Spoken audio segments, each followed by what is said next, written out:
Hey there, how you doing? Charlie Winters here with horse racing and football picks via AI. Well, the football picks are for Saturday, the 20th of December. Well, let me get straight into it. But first of all, last week it was a very good day on the horse racing. I picked four selections. One won at 33 to 1, and the other one won at 7 to 1. And I think we had two nowheres. And then unfortunately, that produced a very nice return. I think it was, I can't remember what I staked, but I can remember receiving just over £100 back in my account. Most people don't follow my stake, so I think just the fact that I've said it's a winning day, and we'll leave it at that. However, it was a winning day on the horses. It was a completely blank day on the football. It hasn't been happening that often, so yeah, we'll take it and we'll move forward again. So I'm going to give you the horse racing selections first. Some very interesting selections, but like I said, before I do, just want to mention that I've put two tips up on the, I think his name's Britain's grumpiest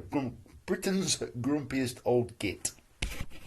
There's lots of views about his channel. I think, there are ways, like any channel, to pick faults with things or to heap praise. I don't mind the channel. I don't really listen to it very often. My only criticism would be, if I had to, is don't shout at the camera. But I'm no expert with videos, as you say. I'm no expert with videos.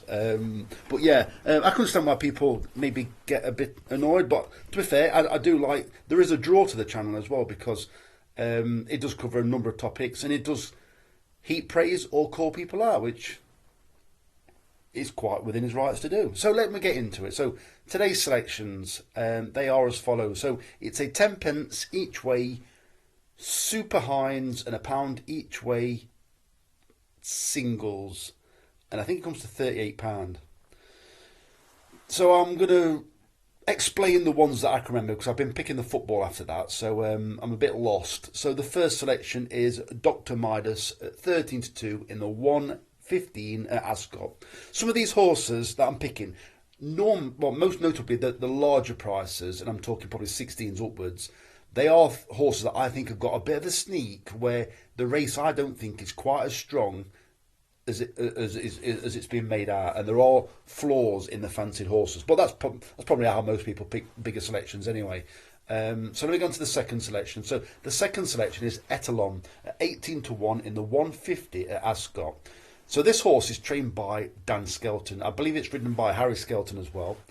It's also a front runner, and I do believe there's one or two horses in this race that might not get the trip properly. Some have run over this trip and won, but on easier courses. And I just think there's a few question marks over some of the horses. And I just think if Etalon gets out in front, it could be hard to peg back. But the problem is, it doesn't always work that way. You don't always see Dan Skelton horses pop out in front, although this horse has done in the past, but it's got a very checkered history, so fingers crossed. But I think 18 to 1 is too big a prize to ignore. The third selection is Beauport. Well, this one should go out in front, and it's in good form at the moment, because it ran well over in a grade 3 staying chase race over 3 mile 3.5 third, I think it was. Ran a decent race, but back over hurdles, and I think this horse has ran in this race before. And what it will do is, this horse in this race will probably look very slow. It'll go to the front, and it's probably going to be niggling it from halfway to try and keep spreading the field out, and basically is looking to try and break them. So yeah, I'm expecting that's how it'll run. If it's held up last, we've got zero chance, but it never normally runs like that. The next selection is Victorino at 6 to 1 in the 3 o'clock at Ascot. This horse loves Ascot. There was some form last year that everything was pretty much winning from when Victorino won a race, and everything else behind it was absolutely flying coming out of the race, like winning races, running well in competitive races from that race. I just think Victorino on its day is a very good horse, and I don't think we've seen the best of it unless it runs at Ascot. So let's give it another chance at Ascot, and let's see what happens. El Jeff, I've tipped this in the Britain's Grumpiest Old Geek competition. He's got, sorry, I was talking about the channel, and I don't know if I mentioned about, he's also got a tipping contest. So people that like to follow other people's tips, feel free to go over to his channel. There's two videos. There's one, it's basically, I think it's Saturday 20th December, each way shots, and then there's one for shorties. Look in the comments and you'll see the one. So this is the one I've given as an each way chance. It's L Jeff at 11-1 in the 11:45 at Haydock. Last year, Connor Rabbit won this race. I think it was for a Nicky Richards horse. The year before, he won it on this horse. Well, this horse is higher in the handicap. It has won off this mark before, and it does like soft. It won this race 2 years ago on heavy ground, so we know it handles Haydock on bad ground. It's not quite in the same form, so it's like a fingers crossed kind of thing. But it's 11-1, and they're paying first three. I believe they're paying first three, so I think it's got a chance. And I think Connor Rabbit's one of the best jockeys in this race. The next selection is Ip Up at 6-1. I think this might drift in the 12:55 at Haydock. This horse is gradually. I saw this horse run last time, that's why I picked it. And I think it's coming off a wind operation. This is its third run, this will be, after a wind operation. I think this horse is getting stronger. I saw it run at Leicester last time, and it was really, really rowing it on that long straight. But you could see it was trying its heart out, and then it flew towards the finish.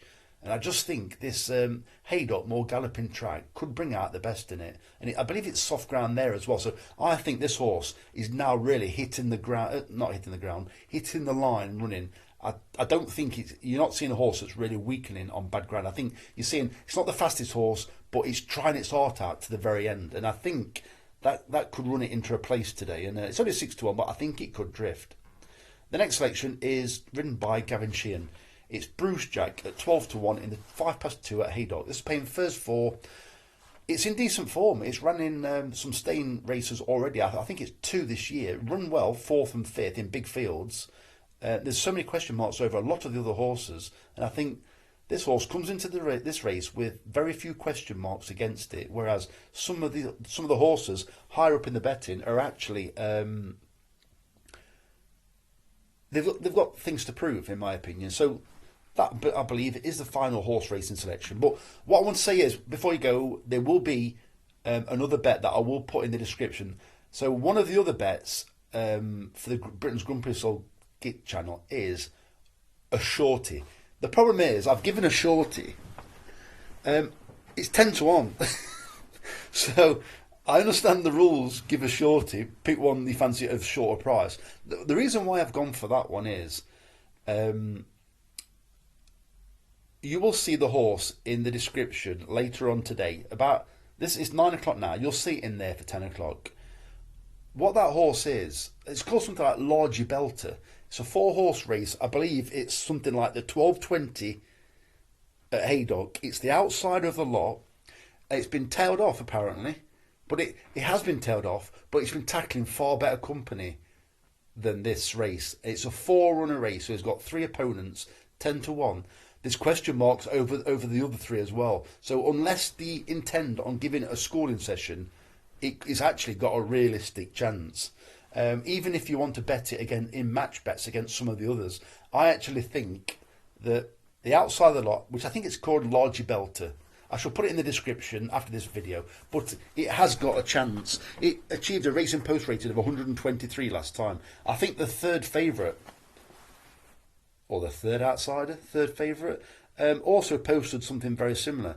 I think the favourite has never also been over chase fences.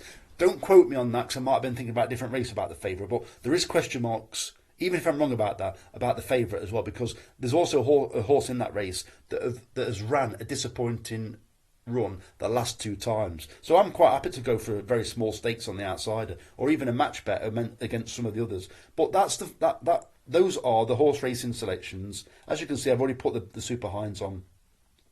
It's just easier to show it. So this is the SOP bets for today. So the bank is now, I believe it's 400 and, I don't want to scroll up because it might give some information out.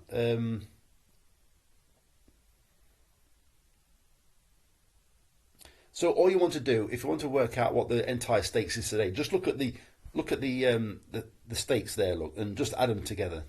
I'm going to go up very slightly. Right, okay. No, there's not. It's not there. It's well into where I believe it's £404 the current bank. So that's the running total after a blank week. So again, you can see the stakes anyway. I will be placing exact stakes on these matches. So it's a £34.72 treble.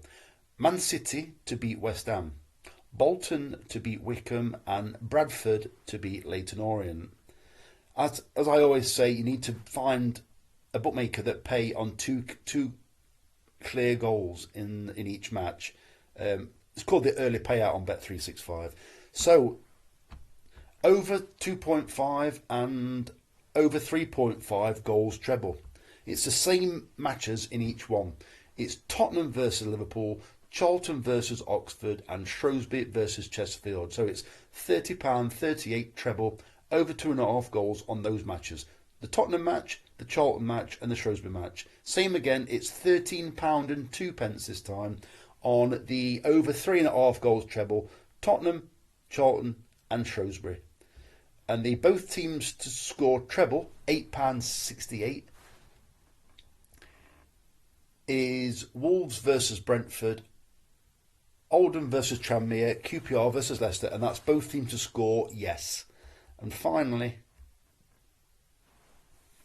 is the result and both teams to score. Trixie is £18, and it's Arsenal to win and both teams to score yes, Bolton to win and both teams to score yes, and Bradford to win and both teams to score yes. And I've just seen that's what the total stake is for today. It's £104.80, and that will take us down to, that's it. It's £434 the stake. The bank is not 404. So it's £434 the bank is, £104.80 stake, and bank is now 329 with all this paid on. So it's not as complicated as I originally made out. So there you go. So those are all the bets. But as I said, there will be another very small bet in the description of this video. It's just a bit of a win bet. I should be looking for small races. It's just a bit of fun, really. What am I talking about? It's not a bit of fun. We want to win, but I don't normally do win bets. But I will be doing one just purely for the fact that it's that competition that I've entered, and I've put one selection in it already. So you will see. I will also highlight the selection I put in the Britain's Grumpiest Old Gits competition, just so you know. Anyway. So, the very best of luck. Charlie Winters, over and out. Cheers, mate.